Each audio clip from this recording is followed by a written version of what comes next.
Hello guys, welcome back to my channel. কেমন আছো সবাই? আশা করি ভালোই আছো। গল্পের নায়কের নাম সৌমিক সরকার। বয়স ২৮, চাকরি করে একটা বেসরকারি সংস্থায়। বেতন মাসে ৩৫,০০০ টাকা। বিয়ে করবে বলে পাত্রীও দেখে রেখেছে, কিন্তু সমস্যা একটা, ভালো ফ্ল্যাট ভাড়া পাওয়া যাচ্ছে না। কলকাতা শহরে ভালো ফ্ল্যাট মানে ভালো ভাড়া, আর ভালো ভাড়া মানে সৌমিকের বাজেটের বাইরে। সে একাই থাকে, তাই বেশি ভাড়া দেওয়া সম্ভব না। কিন্তু সে ভাবল, থাক, না হয় একটু দূরেই নেব, কিন্তু ফ্ল্যাটটা যেন ঠিকঠাক হয়। ব্যাস, এই সিদ্ধান্ত নিয়েই সে নামল ফ্ল্যাট খুঁজতে। অবশেষে পেল সল্ট লেকের কাছে, নতুন একটা এলাকা, কিন্তু একটু ভেতরে। বাড়িটার নাম শান্তিনিকেতন। নাম শুনেই শান্তি পেয়ে গেল সৌমিক। ভেতরে ঢুকে দেখে বাড়িটা বেশ পুরনো হলেও ভেতরের ফ্ল্যাটগুলো নতুন করে বানানো। মালিক এক মোড়ল টাইপ মানুষ। বললেন, ওই ছেলে, ফ্ল্যাটটা বেশ ভালো। আগের ভাড়াটিয়ারা ৩ বছর ছিল, এখন ওরা নিজের বাড়ি বানিয়ে চলে গেছে। মাসে ৭,৫০০। কেমন? সৌমিকের তো চোখ কপালে। ৭,৫০০ এত বড় ফ্ল্যাট, এলাকায় ১০,০০০-এর নিচে কিছু মেলে না। সাথে সাথে সন্দেহ হলো। জিজ্ঞেস করল, কাকা, কোনো সমস্যা তো নেই? পানির সমস্যা, কারেন্টের সমস্যা? মালিক হেসে বললেন, না না রে বাবা, সব ঠিকঠাক, শুধু একটু কথা আছে। তুই যখন ফ্ল্যাটে ঢুকবি মনে রাখবি, রাত ১০টার পর কেউ ডাকলে দরজা খুলবি না। এমনকি যদি আমার কণ্ঠও শুনিস তাও খুলবি না, বুঝলি? সৌমিক একটু হাসল, বলল, ঠিক আছে কাকা। প্রথম দিন ফ্ল্যাটে ঢুকেই সৌমিক মালপত্র গোছাতে লাগল। ফ্ল্যাটটা ছিল ২য় তলায়, নিচতলায় কেউ থাকে না, মনে হয় মালিকের গুদাম। আর একতলায় থাকে একটা বুড়ো দম্পতি, কিন্তু তাদের সঙ্গেও খুব একটা কথা হয় না। সৌমিক দিনভর ঘর গুছিয়ে রাত ৯টায় খেয়ে দিয়ে ঘুমাতে গেল, কিন্তু ঘুম আসে না, কারণ আজ নতুন জায়গা। ঠিক ১০টা বেজে ১৫ মিনিট, দরজায় টকটক, কেউ টোকা দিচ্ছে। সৌমিক ভাবল, বুড়ো মালিক নিশ্চয়ই কিছু বলতে এসেছেন, কিন্তু তার আগের কথা মনে পড়ে গেল, তাই দরজা খুলল না। টোকা থামল, তারপর আবার শুরু হলো, এবার একটু জোরে। সৌমিক চুপ করে শুয়ে রইল।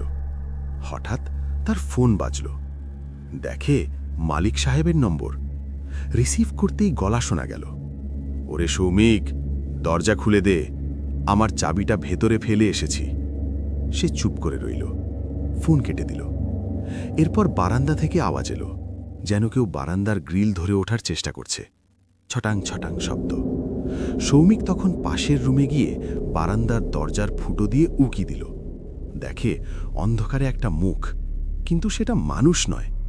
মুখটা লম্বা, চোখ দুটো একদম লাল, আর কান দুটো ছাগলের মতো লম্বা।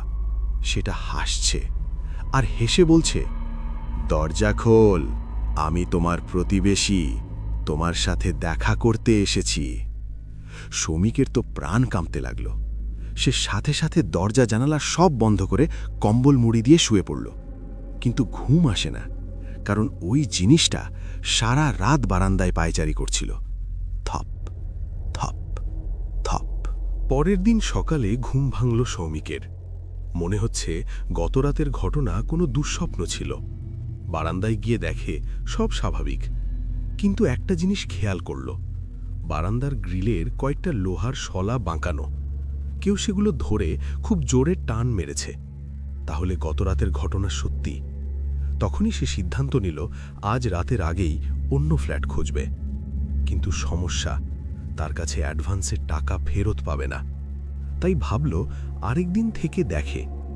এখন সকাল, ভয় কিসের? কাজে গেল, ফিরল সন্ধ্যায়। রাতে আবার সেই ভয়।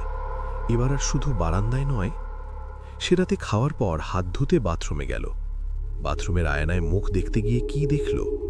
তার পেছনে কেউ দাঁড়িয়ে। সেই একই মুখ, সেই লম্বা মুখ, লাল চোখ, ছাগলের মতো কান। সে হাসছে। সৌমিক সাথে সাথে পিছনে ফিরে তাকালো, কেউ নেই। আবার আয়নায় তাকালো, দেখে সে তখন তার কাঁধে হাত রেখেছে। সৌমিক চিৎকার দিয়ে বাথরুম থেকে বেরিয়ে এসে দরজা বন্ধ করে দিল। সারা রাত জেগে কাটালো। ভোরবেলা সাহস করে বাথরুম খুলে দেখে আয়না ভাঙা। পুরো আয়নাটা চূর্ণ বিচূর্ণ, আর মেঝেতে লেখা আছে রক্তের মতো লাল কিছু একটা দিয়ে, তুমি আমাকে দেখেছ, এখন আমি তোমাকে ছাড়ব না। এবার সৌমিক বুঝতে পারল এটা শুধু কোনো ভূত নয়, এটা জিন। ইসলামিক বিশ্বাস মতে জিনরা মানুষকে বিভ্রান্ত করে, তাদের ভয় দেখায়, আর কখনো কখনো তাদের শরীরে প্রবেশ করে। কিন্তু সৌমিকের তো তেমন কোনো ধর্মীয় জ্ঞান নেই। সে শুধু ভয়ে আতঙ্কে পাগল প্রায়। সে কি পারবে এই জিনের হাত থেকে নিজেকে বাঁচাতে, নাকি ওই জিন তাকে শেষ করে দেবে? সৌমিক বুঝতে পারল একা এই লড়াই করা সম্ভব না, তাই সাহস করে একতলার বুড়ো দম্পতির কাছে গেল। দরজা খুললেন বুড়ি, নাম নির্মলা দেবী। সৌমিককে দেখেই বললেন, বাবা, তুমি ওই ফ্ল্যাটে আছো? ওই ফ্ল্যাটে কেন উঠলে? সৌমিক কান্নাজড়িত কণ্ঠে সব ঘটনা খুলে বলল। গতরাতের সেই ভয়ঙ্কর অভিজ্ঞতা, আয়না ভাঙা, রক্ত লিখা, সব। বুড়ি দীর্ঘশ্বাস ফেলে বললেন, বাবা, ওই ফ্ল্যাটে আগেও কত মানুষ এসেছে, কেউ 1 মাসের বেশি থাকতে পারেনি। কারণ ওটা কোনো সাধারণ ফ্ল্যাট না, ওটা জিনের আস্তানা। বহু বছর আগে এই জায়গায় একটা পুরনো বটগাছ ছিল।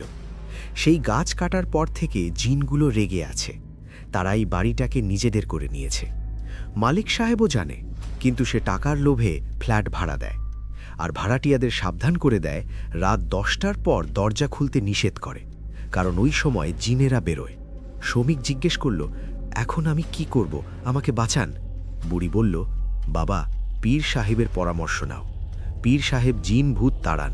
তবে সাবধান, জিন খুব শক্তিশালী, একে তাড়ানো সহজ না। বুড়ির কথা মতো সৌমিক চলে গেল এক পীর সাহেবের কাছে। পীর সাহেব নামাজ পড়ে তাবিজ লিখে দিলেন আর বললেন, বাবা, আজ রাতে যদি কেউ ডাকে দরজা খুলবে না, আর তাবিজটা গলায় পড়ে রেখো।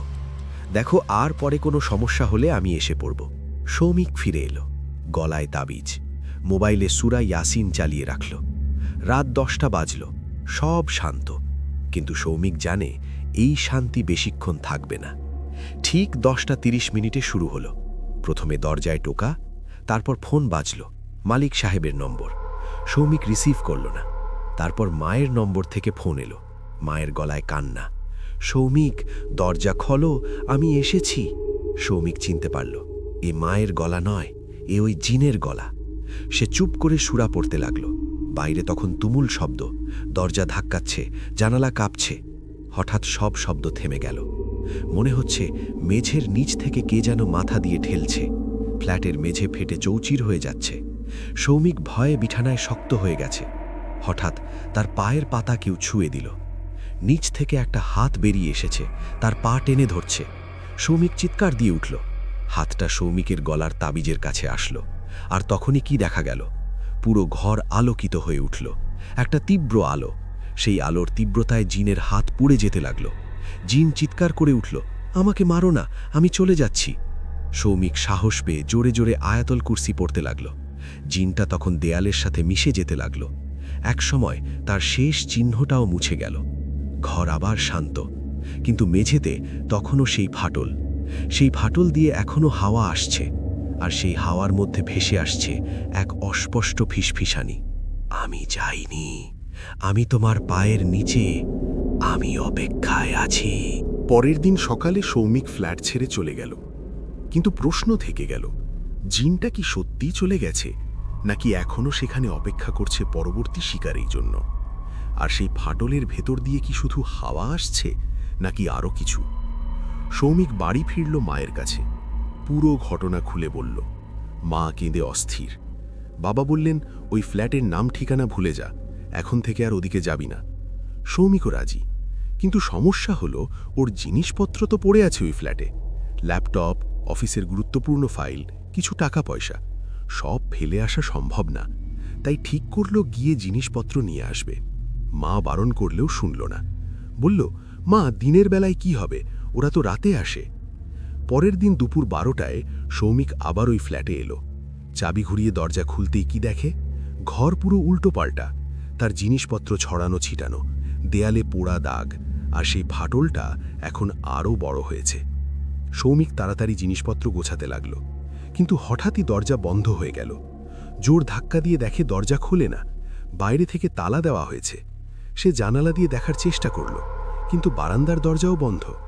হঠাৎ তার ফোন বাজল, অচেনা নম্বর। রিসিভ করতেই গলা শোনা গেল, খুব পরিচিত গলা। কে? ওই মালিক সাহেব, কিন্তু গলা বিকৃত। বললেন, সৌমিক, তুই কেন ফিরে এলি? তোকে তো বলে দিয়েছিলাম রাত 10টার পর দরজা খুলবি না, তুই ফিরে এলি কেন?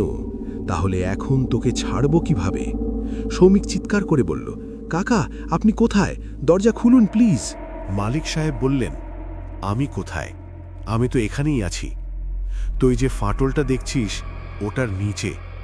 ওটার নিচেই আমাদের পৃথিবী। তুইও চলে আয়, আমার সাথে দেখা কর। সৌমিক ফোন ছুঁড়ে ফেলে দিল।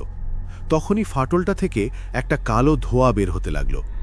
ধোঁয়ার মধ্যে থেকে সেই জিনের মুখ বের হলো। এবার সে আরো বড়, আরো ভয়ঙ্কর। সে হাসছে, হেসে বলছে, তুই ভেবেছিলি আমি চলে গেছি? আমি তো এখানেই ছিলাম, অপেক্ষা করছিলাম তোর ফিরে আসার। চল, এখন তোকে নিয়ে যাই আমার রাজ্যে। ওখানে তুই চিরকাল থাকবি, আমার গোলাম হয়ে থাকবি। সৌমিক পিছু হটতে হটতে দেয়ালের সাথে ঠেকল। সামনে সেই দানব, পেছনে দেয়াল। চিৎকার করার কেউ নেই। সে চোখ বন্ধ করে ফেলল, মনে করল এবার বুঝি শেষ। হঠাৎ কি হলো? একটা বিকট শব্দ। দরজা ভেঙে ভিতরে ঢুকলেন কয়েকজন। তারা কে? একদল লোক, হাতে তাবিজ, কোরআন। তাদের নেতা সেই পীর সাহেব, যাকে সৌমিক গিয়ে দেখেছিল। পীর সাহেব চিৎকার করে কিছু একটা পড়তে লাগলেন। জিনটা চিৎকার করে উঠল, কিন্তু এবার পালানোর পথ পেল না। পীর সাহেবের তাবিজের আলোয় সে জ্বলে পুড়ে ছাই হয়ে গেল।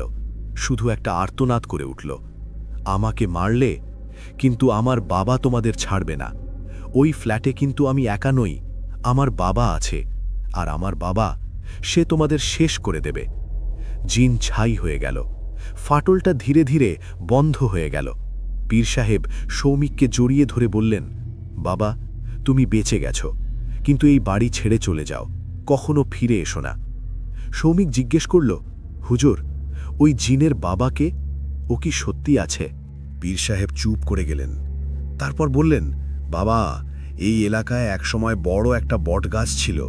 সেই গাছ কাটার সময় বহু জিনের বাসা নষ্ট হয়। তাদের মধ্যে এক রাজা জিন ছিল, নাম আজরাক। ওই আজরাকের ছেলেই ছিল এই জিন। আজ আমরা ছেলেকে মেরেছি, কিন্তু বাবা যে প্রতিশোধ নিতে আসবে না তার কি কোনো নিশ্চয়তা আছে? ওই জিনের চেয়ে তার বাবা 1000 গুণ বেশি শক্তিশালী। ওকে পরাস্ত করার মতো ক্ষমতা আমার নেই। সবাই চুপ। তারপর পীর সাহেব সৌমিককে বললেন, তুমি এখন চলে যাও, দূরে কোথাও চলে যাও, নাম ঠিকানা বদলে ফেলো, কারণ আজরাক খুঁজবে, তার ছেলের খুনিকে খুঁজবে, আর যদি একদিন খুঁজে পায় তাহলে তোমার আর রক্ষা নেই। সেই থেকে সৌমিক উধাও। কেউ জানে না সে কোথায়, কিন্তু শোনা যায় মাঝরাতে কখনো কখনো সল্ট লেকের কাছে শান্তিনিকেতন বাড়িটার দিকে তাকালে দেখা যায় 2য় তলার ফ্ল্যাটে আবার আলো জ্বলে, আবার নড়াচড়া করে কেউ, আর বারান্দায় দাঁড়িয়ে থাকে একটা লম্বা কালো ছায়া, কান দুটো ছাগলের মতো লম্বা, চোখ দুটো লাল। এখন প্রশ্ন হলো, সৌমিক কি সত্যি বেঁচে আছে, নাকি আজরাক তাকে খুঁজে পেয়েছে?